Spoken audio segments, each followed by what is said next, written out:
daripada orang yang lucu tapi sama sekali tak lucu. Jangankan buat orang lain tertawa, saya sendiri tak tertawa oleh lelucon saya.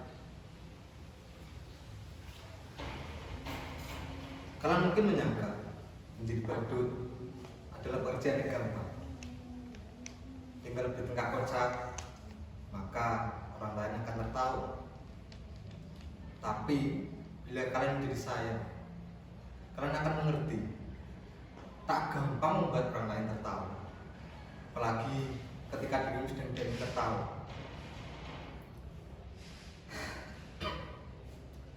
Tambah lagi di zaman sekarang ini, ketika orang-orang gampang tersinggung dan marah, membuat lelucon tidaklah semudah yang kalian kira. Bisa-bisa hanya karena sebuah lelucon kamu bisa dipidanakan karena dianggap mencemarkan nama baik dan menghina. Saya punya teman, dia juga seorang pelawak, di penjara hanya karena sebuah lelucon yang kemudian dianggap menghina. Jadi gini, dia bercerita tentang seseorang yang memanjat pohon kelapa pada jam 10 pagi. Kemudian orang tersebut mengumandangkan azan sontak saja. Hal tersebut membuat gempar seluruh warga kampung. Kemudian mereka berbondong-bondong mendatangi orang tersebut, menghujatnya. Woi, turun kamu! Berani-beraninya kamu melakukan penghinaan penggagal. Dasar kafir, turun kamu! Begitu mereka menghujat. Bahkan ada loh, sampai-sampai ada yang ingin membunuhnya. Tapi dengan gampang orang itu menjawab kayak gini. Pak, loh, siapa yang aneh? Siapa yang kafir? Coba kalian pikir, setiap hari saya ada subuh jam 4 pagi di masjid. Kalian nggak berdatangan. Sekarang kok waktu saya ada subuh di sini, kok kalian pada berdatangan? Nah, sekarang siapa yang aneh? Siapa yang kafir? Siapa yang nggak tahu? Orang kok gampang mengkafir-kafirkan orang hanya karena berbeda menjadi bermusuhan. Sepertinya orang sekarang lebih senang bertengkar. Kalau Descartes bilang, aku berpikir, maka aku ada. Sedangkan orang sekarang seperti bilang, aku bertengkar, maka aku ada. Pertengkaran seperti menjadi sebuah komoditi, diperjualbelikan, diberi pembenaran atas nama keyakinan. Ayat-ayat digunakan sebagai bukti kekuasaan. Makanya zaman sekarang ini susah buat orang tertawa.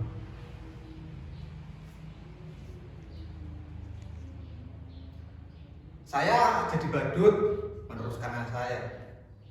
Dulu ayah saya seorang badut, maka dari itu saya menjadi badut. Kan sekarang sedang tren anak meneruskan orang tuanya. Kalau bapaknya jadi presiden, ya anaknya apa yang jadi presiden?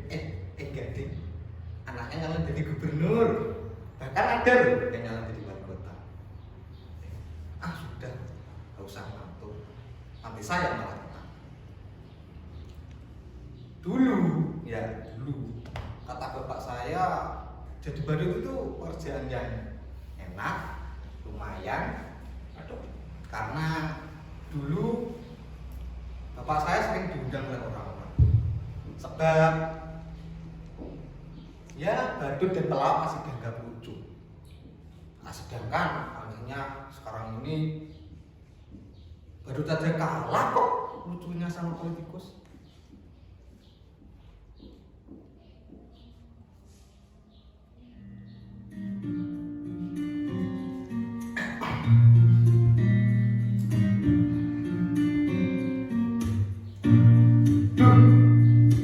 Membanggakan teman datang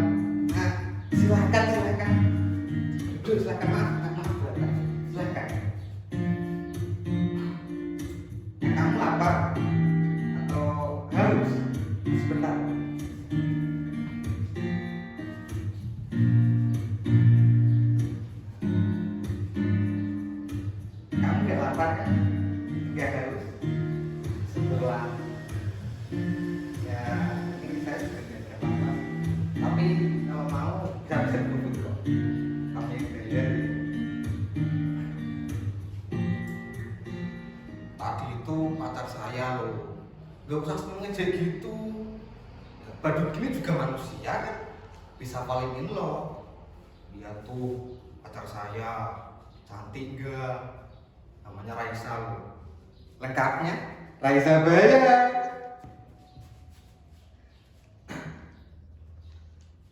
Makasih kamu sudah menurut saya. Saya kira kamu sudah melupakan saya. Atau jangan-jangan kamu rindu ya? Sama kok, saya juga. Tapi rindu itu berat. Kamu gak akan kuat. Biasa saja. Saya pikir kamu sudah gak mau sama saya. Katanya kamu sudah punya pacar baru, lebih tampan, lebih kaya.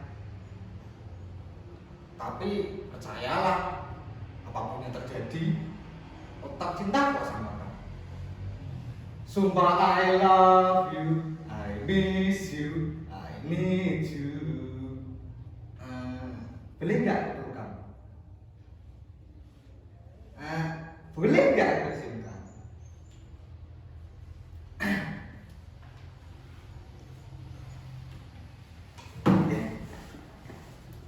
Raisa, Raisa, Raisa.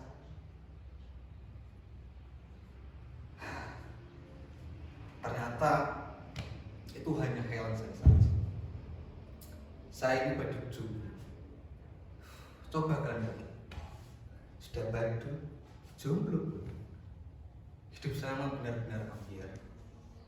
Percayalah, menjadi badut itu berat. Kamu gak akan kuat. Biar saya saja.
Ada yang aneh dengan penampilan saya. Sudah saya katakan, hidup saya ini memang benar-benar sih. Tapi entah kenapa nasib selalu punya kejutan-kejutan yang tidak pernah saya duga sebelumnya. Kalian lihat sekarang ini, saya berpenampilan begitu najis dan parah. Tapi meskipun saya sudah berpakaian bagus seperti ini, saya tetap seorang. Barangkali saya tidak pernah melakukan hal seperti ini, tapi mungkin inilah takdir saya. Suatu hari saya diminta untuk mengisi kampanye suatu partai. Menurut saya penampilan saya biasa-biasa saja, tak lucu sama sekali. Tapi entah kenapa setiap penonton yang melihat penampilan saya tertawa terbahak-bahak. Ketika saya hanya menjentik-jentikan diri saya seperti ini, mereka tertawa. Ketika saya hanya menggoyang-goyangkan punggung saya seperti ini, mereka tertawa. Bahkan ketika saya hanya duduk diam, berdiri, mereka tertawa, bahkan tertawa terbahak-bahak. Mereka terhibur dengan penampilan saya yang begitu bodoh dan tolol. Sungguh, Saya tak pernah merasa bodoh dan setolong saat itu.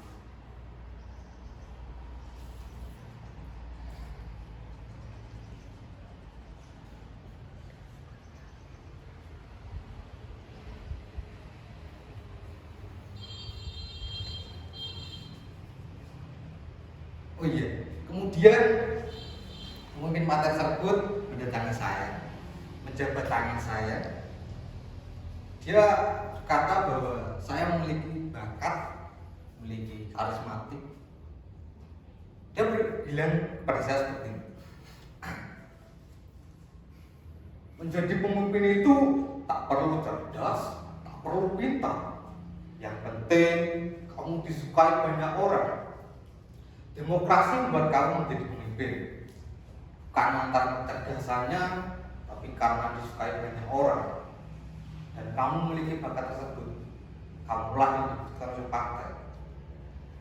Dan kemudian saya didandani, ya netis seperti ini, didaftarkan ikut pilkada. Padahal saya sendiri nggak tahu apa itu pilkada. Saya nggak tahu apa bedanya pilkada dan PKB.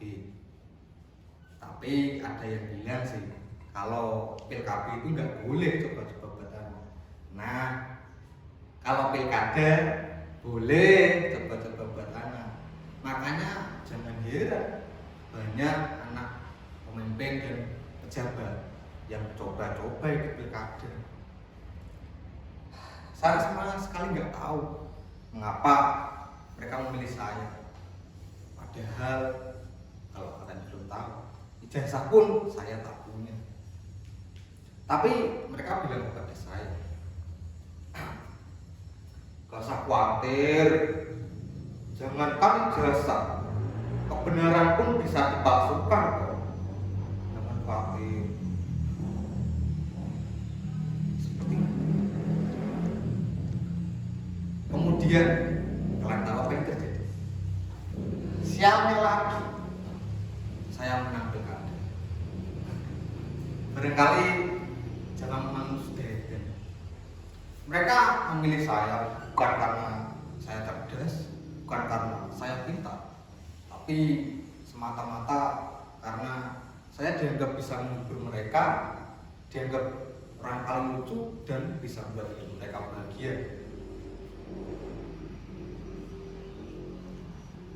Ketika jadi badut, saya sama sekali tak pernah berhasil membuat orang tertawa. Tapi ketika saya menjadi pemimpin, berkali-kali saya berhasil membuat orang tertawa. Itulah kenapa saya bilang betapa sialnya hidup saya. Hidup pemimpin kita! Hidup pemimpin kita! Hidup pemimpin kita! Betapa sialnya hidup saya. Dulu menjadi badut, menjadi pemimpin pun tetap menjadi badut. Badut yang bisa mereka atur, badut yang membuat mereka terhibur. Sungguh nasib saya sial. Saya adalah badut yang sial. Percayalah, menjadi badut itu berat. Kamu gak akan kuat. Biar para pemimpin saja. Hidup pemimpin kita!